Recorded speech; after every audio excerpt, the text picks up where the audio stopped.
and I'm working with this microphone. And I am the, there we go. I am the student director for this play. As a student director, I am able to do the speech beforehand, and I did not write anything for it. But this play was done in about a month, which is just almost no time at all. And I'm really excited to be able to do it with these guys. Most of the cast is compiled of seniors, and this when I had that so many seniors, I wanted this play to be all about the seniors, because it's their last play here at Western, and in this Western Drama Club. So it's very emotional for a lot of them that this is it. They're done after this. Even though it was mostly run by the seniors and students, we could not have done it without the help of Mrs. Allison Gordon and Mrs. Sherry Kroll. They were our producers. They were fantastic. Mrs. Kroll's right there. Mrs. Gordon's back.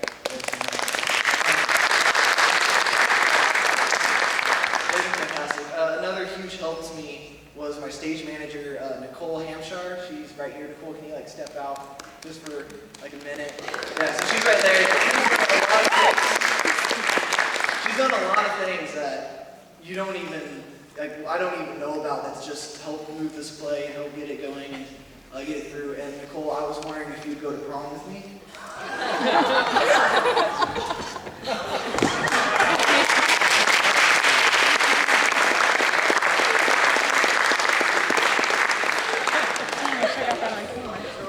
I now have a prom date,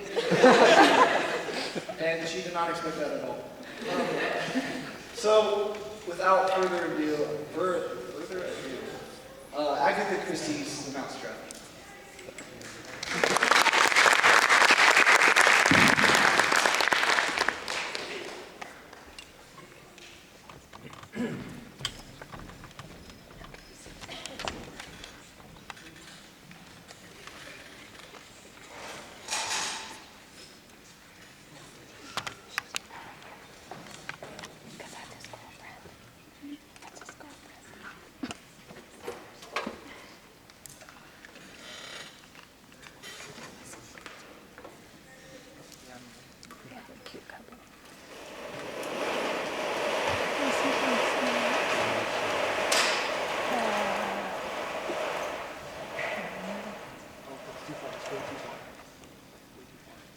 And according to Scotland Yard, the crime took place at 24 Culver Street, Paddington. The murdered woman was a Miss Maureen Lyon. In connection with the murder, the police are anxious to interview a man seen in the vicinity wearing a dark overcoat, light scarf, and a soft felt hat. Motorists are warned against icebound roads. The heavy snow is expected to continue, and throughout the... Mrs. Barlow? Mrs. Barlow?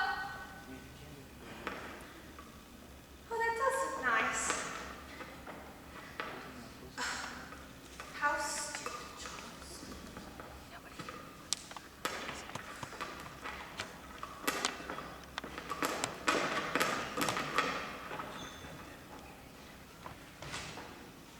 Molly? Molly? Molly, where are you? Doing all the work, recruit. Leave it all to me. Shall I stove the hour? Done. Sweetheart. Your nose is cold. Oh, I've just come in. Why? Surely not out in this weather. I just went to the village to get a few things. Did you get the chicken netting? No, it wasn't the right kind. Went on to another place, but that wasn't the right kind either. Practically the whole day wasted. Car's getting like anything. Snow's coming down really hard out there. What do you bet we're not snowed up tomorrow? Hope not. If only the pipes don't freeze. Not too good. I wish they'd send the coal along. We've not too much. I hope everything goes all right. First impressions are so important. Don't suppose anyone's arrived yet? No, Miss Barlow hooked it early. It's afraid of the weather, I suppose. What a nuisance these daily women are. They Is everything on your shoulders? And yours. This is a partnership. Of course, as long as you don't ask me to cook. No, that's all my doing. Could you, go soak up the central heating? All the way across the icy yard. Ugh. Should I make it up for the night? No, you don't do that till about 11 o'clock at night. Oh, appalling. Have you got all the rooms worked out? Of course. It's Mrs. Boyle in the front four-post room, Major Metcalf blue room, Miss Casewell east room, and Mr. Wren oak room. Wonder what all these people will be like. Only we have got rented advance. No, I don't think so. We're rather months at this game, aren't we? Look, they bring luggage. If they don't pay, we keep their luggage. It's quite simple. I still can't help but think we should have taken a correspondence course in hotel keeping. What if their luggage is just bricks wrapped in newspaper? And where would we be then? They all seem to have written from very good addresses. That's what servants have forged references to. By the way, did you see the sign? Finished it. Yes, but you forgot the S. Now it says Monkwell instead of Monkswell. What? Oh, good lord, so I did. Well, no matter. Monkwell's is a good name. You're a disgrace. Besides, I don't care, as long as our guests are paying us 7 guineas a week.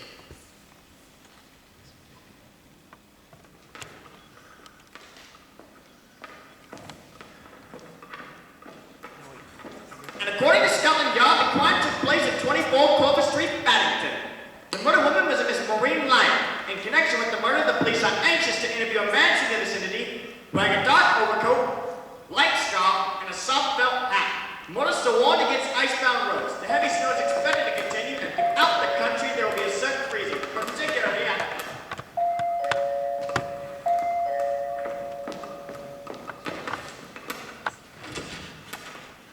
How do you do? Oh, thank you so much.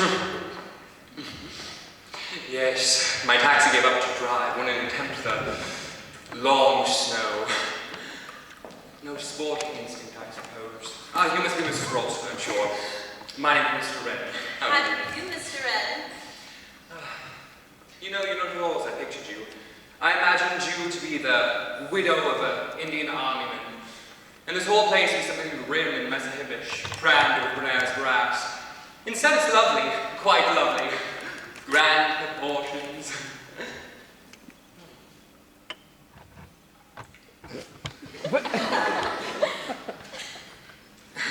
My dear, that's fake wood. But I'm sure the rest is real. Now, did you invest in real flowers or are these wax? Oh, I'm afraid not. That's rather disappointing.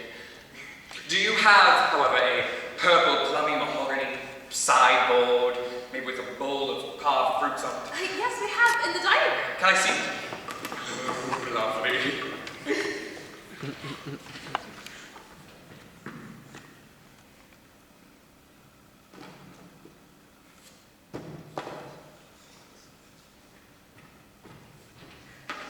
Well, do come and warm yourself. It's simply delightful.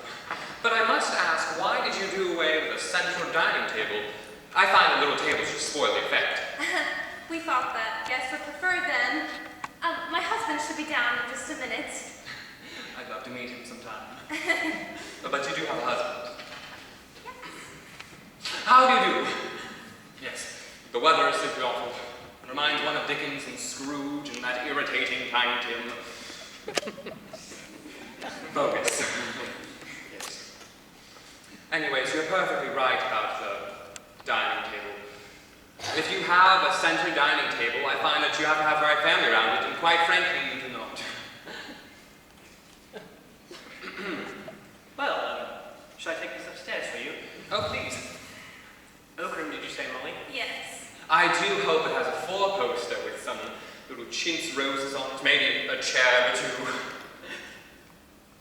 It hasn't.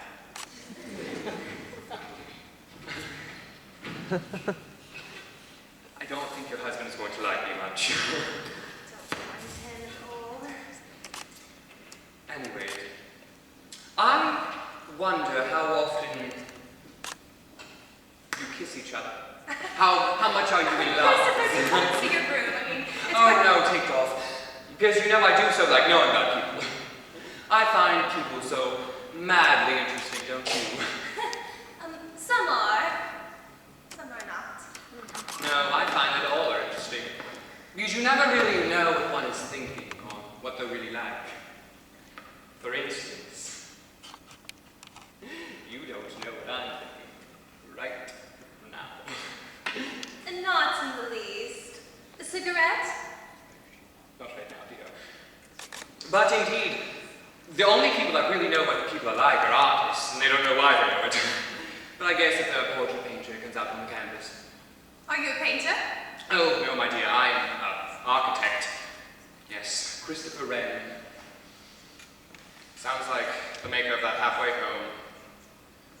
I know. But my friends used to make fun of me for that, and who knows, I may have the last laugh after all. Yes, Chris Wren's prefab nest may go down in history.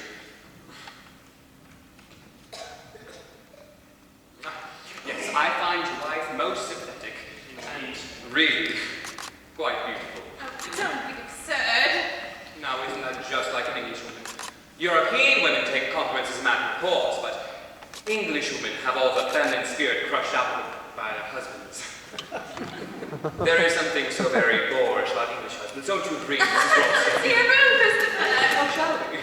Could you still got the hot water boiler? Of course. I'll be stoking something else.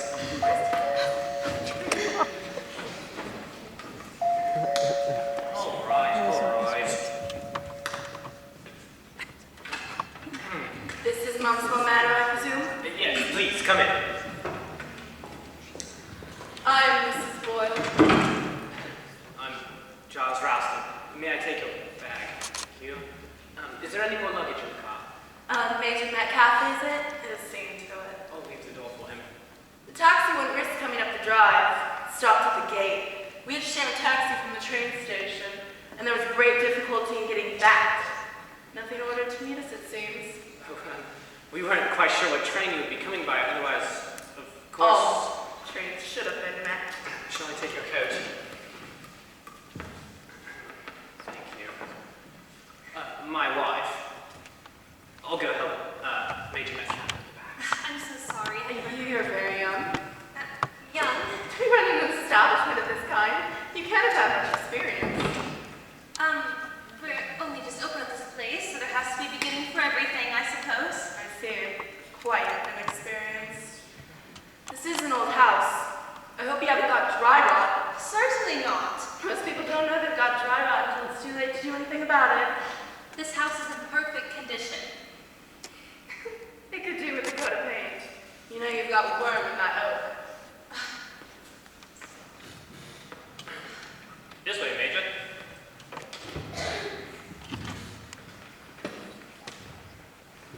My wife, Molly. How you doing? Absolute blizzard outside. There's only one time we shouldn't make it. Oh, I beg your pardon. Yes, I dare say if it goes on like this, we should have 5 to 6 feet of snow by morning. Haven't seen anything like it since I was on leave in 1940. Shall I take your bags upstairs? Which rooms did you say? Rose room and blue room? I put Mr. Wren in the rose room because he liked the 4 posters so much. So it's Major Metcalf in the oak room and Mrs. Boyle in the blue room. Right. Major, sir.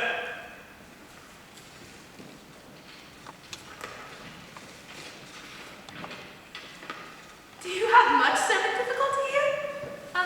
We have quite a local woman who comes in from the village. And what indoor staff? No indoor staff, just us. Indeed, I thought this was a full guest house in running order. We're only just starting. I would have said that a full staff of servants was essential before starting a place like this. May I ask if I'm the only guest with Major Metcalf? We have several other guests. This weather, too, a blizzard, no less. All very unfortunate. We couldn't very well foresee the weather. The north wind doth blow, and it will bring snow, and what will the robin do then? Poor thing. I love nursery rhymes, don't you? Always so tragic and macabre. guess that's my children like me. Mr. Wren, may I introduce you, Mrs. Boyle? How do you do? Hi. Lovely house, isn't it? I've come to the time of my life when the amenities of an establishment are far more important than its appearance. There is, of course, no obligation to stay, Mrs. Boyle. I don't think I will. If there's any misapprehension, perhaps it would be better if you were to go elsewhere. I could bring up the cab, the roads are not quite blocked. Well, you needn't think you could turn me out now. I hope to at least try what this place is like. Very well. Will you take me up to my room, Mrs. Ralston? Certainly, Mrs. Boyle.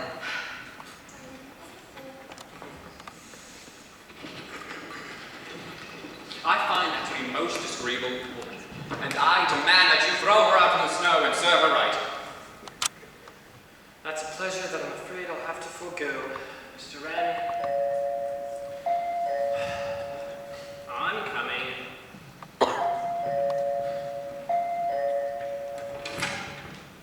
Please, come in. Thank you. Bring my car about half a mile down the road. Ran into a drift. I'll take that.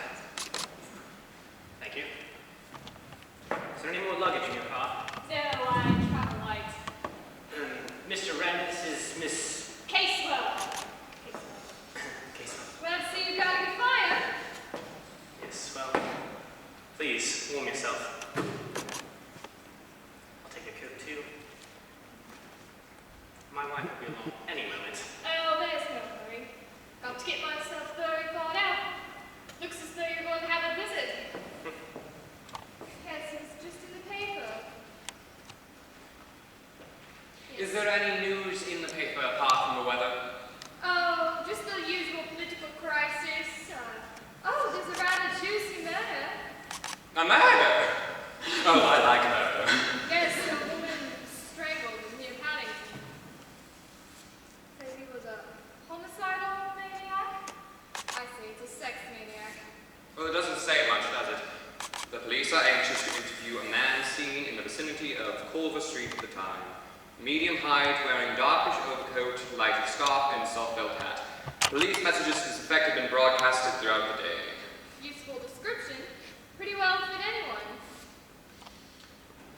It doesn't seem to have been a robbery. Like I said, sex maniac.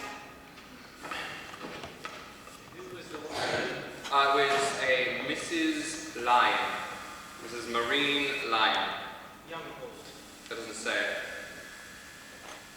But definitely not a burglary.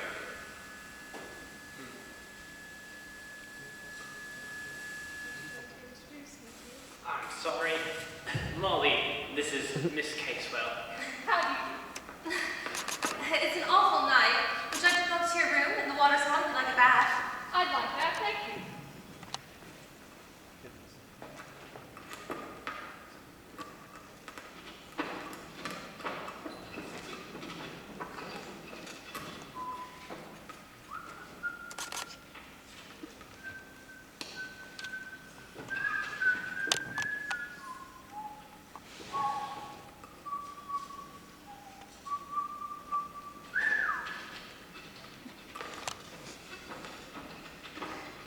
I must hurry out of the kitchen and get on with things. Major Metcalf seems very nice. He won't be a problem. It's Mrs. Boyle that really frightens me. Oh, we must have a nice dinner. Okay, I was thinking it will be 2 tins of minced beef and some cereal and mashing the potatoes, and there's some stewed figs and custard in the kitchen. Do you think that'd be all right? Yes, not very original. Oh, do let me help. I adore cooking. Do you have any eggs? We can make an omelet. Yes, we've got plenty of eggs. We have some fowls that don't lay as well as they should, but we've got plenty of eggs. And if you've got a bottle of cheap any type of wine, we could add to the minced beef and cereals, did you say? Give it a continental flavor instead of one that tastes like excrement. I say, take me to the kitchen and I shall have an inspiration, my dear. And it tastes like excrement. You need to put a chest piece there.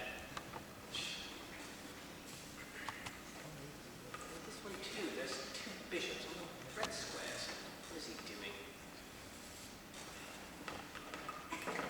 What's a man? He puts on